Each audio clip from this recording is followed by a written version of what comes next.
স্মরণ করতে হবে। যদি আমরা ভক্তদের জীবনী পড়ি তাহলে আমরা বুঝতে পারবো তারা কত কষ্ট করে ভগবত ভক্তি অনুশীলন করেছে। সে তুলনায় আমরা কিছু করছি না। তো মহাপ্রভুর অনেক পার্শ্বদ রয়েছে। তো মহাপ্রভু সম্বন্ধে বিশেষ করে আমাদের যারা ভক্ত রয়েছে আমাদের অবগত হতে হবে। তা মহাপ্রভুর পার্শ্বদের মধ্যে এবং ষড় গোস্বামী হচ্ছে কি অন্যতম ছয় গোসাই। কি ছয় গোসাইয়ের নাম? শ্রীরূপ শ্রী সনাতন ভট্ট রঘুনাথ, শ্রীজীব গোপাল ভট্ট দাস রঘুনাথ। তো সবার লাস্টে কার নাম আন্ডা রয়েছে? রঘুনাথ দাস গোস্বামী। তো রঘুনাথ দাস গোস্বামী কেবলমাত্র এই ভক্তি জীবনের প্রচারের ক্ষেত্রে এই আধ্যাত্মিক জীবনে অধিষ্ঠিত হতে গেলে কি করণীয়, কি করা উচিত, তা রঘুনাথ দাস গোস্বামী সামনে 9 তারিখ আমাদের চিরাদতি উৎসব আছে। চিরাদতি উৎসব সম্পর্কে এর মধ্যে লুকিয়ে রয়েছে এবং রঘুনাথ দাস গোস্বামী কতটা আত্ম বলিদান দিয়েছে তা আমাদেরকে শিক্ষা নিতে হবে ওনার কাছ থেকে। ওনার বাড়ি কোথায় ছিল? হুগলি জেলায় আদি সপ্তগ্রামে। তা রঘুনাথ দাস গোস্বামী ছিলেন চৈতন্য মহাপ্রভুর কেউ কেউ বলে অষ্ট মঞ্জুরি, কেউ বলে আবার উনি অন্তরঙ্গা পার্শ্বদ, বিভিন্ন জায়গায় বিভিন্ন রকম নাম বলা হয়েছে। তা রঘুনাথ দাস গোস্বামী ছিলেন মহাপ্রভুর অন্যতম এক প্রচার বিভাগের অন্যতম একটা মুখ্য বিষয়। তা রঘুনাথ দাস গোস্বামী এবং নিত্যানন্দ প্রভু এনারা এই মহাপ্রভু সংকীর্তন আন্দোলনকে আরো অগ্রসর গতি করেছিলেন তখনকার সময়। তা রঘুনাথ দাস গোস্বামী ওনার পিতার নাম হচ্ছে কে গোবর্ধন দাস। কি নাম? গোবর্ধন দাস। তা গোবর্ধন দাস উনি এক রাজা ছিলেন, জমিদার, বহু সম্পত্তি ছিল। আর উনি এক রাজার আন্ডারে কি করতেন? সেবা করতেন। আর রঘুনাথ দাস গোস্বামীর পিতা হচ্ছে কি করতেন? খাজনা আদায় করতেন। খাজনা আদায় কেমন? প্রত্যেকটা ব্যক্তি কর দিতে হতো। সেই কর অনুসারে কিছু টাকা কি করতেন? জমিদারকে দিতে হতো।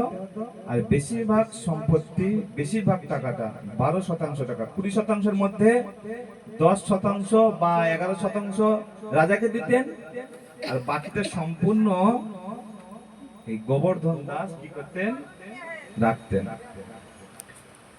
রঘুনাথ দাস গোস্বামী বাবা এত বড় লোক ছিল, রঘুনাথ দাস গোস্বামী যদি 7 পুরুষ বসে খায় তবু সেটা শেষ করা যাবে না। এইভাবে রঘুনাথ দাস গোস্বামী ছোট থেকে তার মধ্যে কি বৈরাগ্য বিদ্যা দেখা গেছিল। ছোট থেকে কি করতেন? তিনি যেখানে সাধু সঙ্গ হতো সেইখানে গিয়ে কি করতেন? ভগবানের কথা শ্রবণ করতেন। ছোটবেলা থেকে যেখানে ভাগবত ভক্তির পথে অগ্রসর গতি হওয়া যায় তাদের সঙ্গ করতেন। অশান্তি, ঝামেলা এবং কোন রকম বিষয়ের কথা, এইসব কথা শ্রবণ করতেন না। একদা সময় হরিদাস ঠাকুরের এক পার্শ্বদ, ওনার নাম হচ্ছে গোপাল দাস। তখনকার সময়ে গোপাল দাস ছিলেন একজন আধ্যাত্মিক জগতের একজন শিক্ষক বা টিচার। তার কাছে রঘুনাথ দাস গোস্বামী কি করেছিলেন? সবকিছু শ্রবণ করতেন। করতে করতে যখন দেখলেন ওনার ভিতরে অনেক বৈরাগ্য, বাবার চিন্তা, যেরকম সাধু সঙ্গে যাচ্ছে, আমার সন্তান যাতে না সাধু হয়ে যায়, এইভাবে কি করলেন? আস্তে আস্তে রঘুনাথ দাস গোস্বামী, তখন গোস্বামী মানে কি, গো মানে ইন্দ্রিয় আর স্বামী মানে প্রভু, যিনি সমস্ত ইন্দ্রিয়ের অধিপতি, তিনি হচ্ছে গোস্বামী। আর গোস্বামী মানে অর্থ হয়ে তিনি সমস্ত ইন্দ্রিয়কে কন্ট্রোল করে যে ভগবানের সেই সমস্ত ইন্দ্রিয়গুলো সেবায় লাগানো।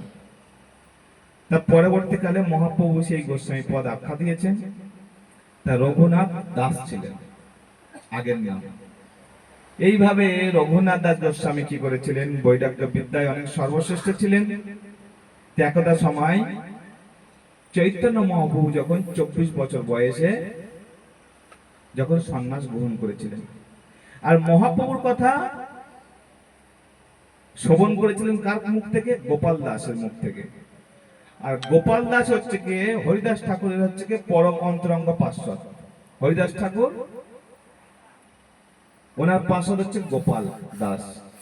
আর চৈতন্য মহাপ্রভুর কথা রঘুনাথ দাস গোস্বামী শ্রবণ করতেন।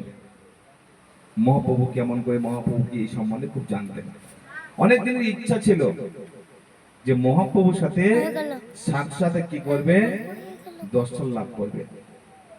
এদিকে যখন মহাপ্রভু যখন সন্ন্যাস গ্রহণ করেছিলেন, ক্ষেত্র সন্ন্যাস নিয়েছিলেন, তারপর কি করেছিলেন, সেই ক্ষেত্র সন্ন্যাস নেওয়ার পরে চলে গেছিলেন কোথায়, পুরী ধামে। এদিকে সচি মাতা কি করছে, কন্দন করতে করতে বিলাপ করতে করতে তার চোখ প্রায় ফুলে বন্ধ হয়ে গেছিল। আর সমস্ত জায়গা জিজ্ঞাসা করছে, তোমরা নিমাইকে দেখেছো? আমার কোল খালি করে আমার বড় ছেলেটা চলে গেল, আমার বংশটা অভিশপ্ত, আমার সমস্ত ছেলেপুলে আমার কেউ আর রইল না, একমাত্র আমার সম্বল অন্ধের জ্যেষ্ঠ নিমাই ছিল, আজ সেই নিমাই আমার কাছ থেকে চলে গেল। তখন নিত্যানন্দ প্রভু কি করলেন, ভুল আখ্যা দিলেন। মাকে বললেন, মা তুমি চিন্তা করো না, আমি নিমাইকে তোমার কাছে নিয়ে আসবো। নিমাইকে যেটা কি হয়েছে, নিতাই তো রয়েছে, চিন্তা কেন করছো, আমি তোমার দেখবো। আর আমি কথা দিচ্ছি, আমি 1 সপ্তাহের ভিতরে আমি নিমাইকে নিয়ে আসবো তোমার কাছে।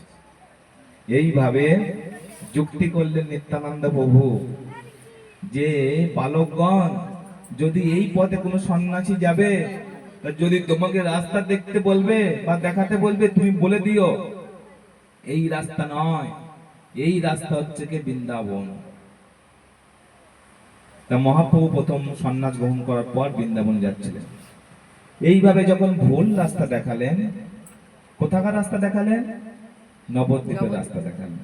সেই নবদ্বীপের রাস্তা ধরতে ধরতে এদিকে যখন চলে আসছে, এদিকে অদ্বৈত আচার্যের গিয়ে আসার কথা। যেখানে দেখবেন আমরা মায়াপুরে গেছেন না সবাই, দেখবেন দুটো নদীর মিলনস্থল রয়েছে, নীল জল এবং সাদা জল একত্রিত হয়েছে। তা মহাপ্রভু আবেশে এসে কি করছে, খুব সুন্দর, আমি ভাগ্যবান, আমি সেই শুনেছি বৃন্দাবনে